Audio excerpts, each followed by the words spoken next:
Good morning children. कल Hindi grammar की class में हमने चैप्टर नंबर 11 समान अर्थ वाले शब्द या जिनको हम समानार्थी शब्द भी बोलते हैं इसको पढ़ा था। तो समानार्थी शब्दों को दोबारा से समझने के लिए चलिए हम चैप्टर को फिर से स्टार्ट करते हैं।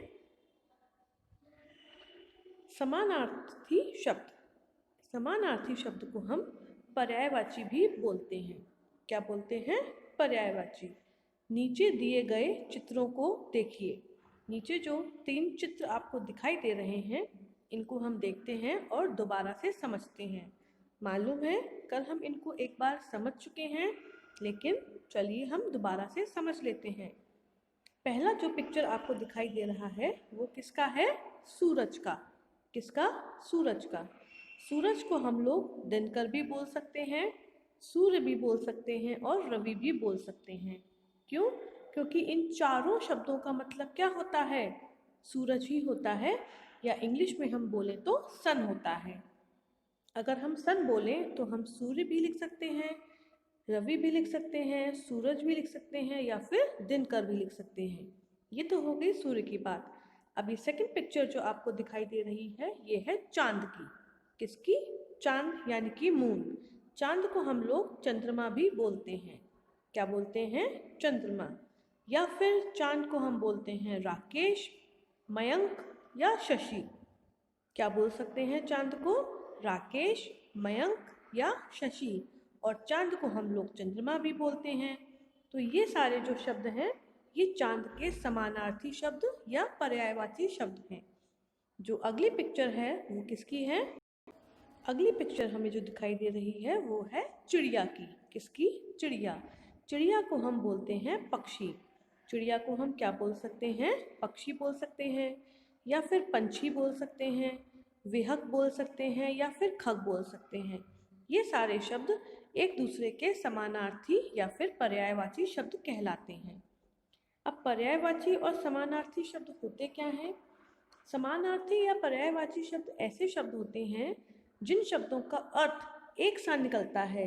जिन कई शब्दों का अर्थ एक सा निकलता है उनको हम पर्यायवाची शब्द या फिर समानार्थी शब्द कहते हैं। यहाँ चंद्रमा, सूर्य और पक्षी के 4 नाम दिए गए हैं। इन चारों के अर्थ समान हैं। तो समान अर्थ बताने वाले शब्दों को हम क्या बोलते हैं? समानार्थी शब्द बोलते हैं। इस सेंटेंस से आपको बात समझ में आ गई होगी। जो शब्द एक से अर्थ बताते हैं उनको हम क्या बोलते हैं? उनको हम बोलते हैं समानार्थी शब्द। क्या बोलते हैं? समानार्थी शब्द। तो चलिए जो समानार्थी शब्द हमने कल याद किए थे एक बार उनको रिवाइज कर लेते हैं, फिर हम आगे के समानार्थी शब्दों को याद करेंगे। तो कल का हमारा पहला शब्द जो था वो था पेड़, और पेड़ के जो पर्यायवाची या समानार्थी शब्द थे वो क्या थे? वृक्ष, विटप और तरु। वृक्ष, विटप और तरु। अगला है पानी, और पानी का था जल, नीर, वारी। पानी का क्या था? जल, नीर या फिर वारी। उसके बाद आता है आँख। आँख का था नेत्र, लोचन और नयन। आँख का क्या था? नेत्र, लोचन और नयन। उसके बाद था पहाड़। पहाड़ मतलब माउंटेन। Very good. माउंटेन या पहाड़ को हम बोलते हैं पर्वत, गिरी और नग। क्या बोल सकते हैं?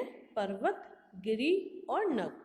फिर है घर। घर मतलब हाउस। हाउस को हम बोलते हैं गृह, सदन या आवास। गृह, सदन या फिर आवास। उसके बाद है पृथ्वी। पृथ्वी को हम बोलते हैं धरती, भूमि और धरा। क्या बोलते हैं पृथ्वी को? धरती, भूमि और धरा। उसके बाद है बादल। बादल को हम बोलते हैं मेघ, घटा या घन। बादल को हम क्या बोलते हैं? मेघ, घटा या फिर घन। फिर आता है फूल। फूल को हम बोलते हैं पुष्प, सुमन या कुसुम। फूल को हम क्या बोलते हैं? पुष्प, सुमन, कुसुम। नदी को हम कहते हैं सरिता, तटनी या फिर सलिला। सलीला, इसको अच्छे से प्रोनाउंस करिएगा। सलीला। उसके बाद है आकाश, जिसको हम बोलते हैं नभ, गगन या अंबर। और जो कल का हमारा लास्ट था वो था जंगल, जिसको हम कहते हैं वन, कानन या फिर अरण्य। ठीक है, आगे चलते हुए अब हम बचे हुए जो हमारे समानार्थी शब्द हैं उनको याद करते हैं। आज का पहला हमारा क्या है? राजा। क्या है? राजा। राजा को हम बोलते हैं नृप, नरेश या फिर भूपति। नृप, नरेश या फिर भूपति। राजा मतलब होता है किंग। किंग को हम नृप भी बोल सकते हैं, नरेश भी बोल सकते हैं या फिर भूपति भी बोल सकते हैं। तो राजा, नृप और नरेश। अगला है रात। रात मतलब नाइट। रात को हम क्या बोलते हैं इंग्लिश में? नाइट। अब रात का पर्यायवाची या समानार्थी शब्द है निशा, रजनी और रात्रि। क्या है? निशा, रजनी या फिर रात्रि। रात को हम क्या बोलते हैं? निशा, रजनी या रात्रि। उसके बाद आता है दिन। दिन को हम बोलते हैं वार, दिवा या दिवस। कहते हैं ना आज सोमवार है या आज बाल दिवस है, तो दिन को हम बोलते हैं वार, दिवा या फिर दिवस। फिर है बगीचा, जहाँ पर बच्चे खेलते हैं, तो बगीचा को बोलते हैं उद्यान, उपवन या वाटिका। क्या बोल सकते हैं बगीचा को? उद्यान, उपवन या फिर वाटिका। बगीचा के पर्यायवाची शब्द कौन कौन से हैं? उद्यान, उपवन और वाटिका। फिर है रास्ता। रास्ता मतलब होता है वे। हमारा जो रास्ता होता है उसको हम बोलते हैं वे। और रास्ता का पर्यायवाची शब्द क्या है? पथ, मार्ग या फिर राह। पथ, मार्ग या राह, ये तीनों क्या हैं? ये तीनों रास्ता के समानार्थी शब्द या पर्यायवाची शब्द कहलाते हैं। देन कम्स हवा। हवा मतलब एयर। हवा को हम बोलते हैं वायु, पवन या समीर। क्या बोल सकते हैं?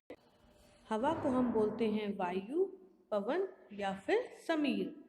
वायु, पवन या फिर समीर। उसके बाद आता है आग। क्या आता है? आग। आग मतलब फायर। फायर को हम बोलते हैं अग्नि, पावक या अनल। अनिल नहीं, अनल, इस पर कोई मात्रा नहीं है। आग को हम क्या बोलते हैं? अग्नि, पावक या अनल। अग्नि, पावक या फिर अनल। आग को हम क्या क्या बोल सकते हैं? अग्नि, पावक या फिर अनल। उसके बाद है कमल। कमल मतलब लोटस। कमल का मतलब क्या होता है? लोटस। लोटस को हम कहते हैं पंकज, सरोज, जलज। पंकज, सरोज या फिर जलज, ये तीनों ही कमल के पर्यायवाची या समानार्थी शब्द हैं। कमल के समानार्थी शब्द क्या हैं? पंकज, सरोज या फिर जलज। फिर है पुत्र। पुत्र को बोलते हैं बेटा। पुत्र मतलब क्या होता है? सन। तो बेटा, सुत या तनय। बेटा, पुत्र, सुत या तनय, ये सब क्या हैं? आपस में समानार्थी शब्द हैं।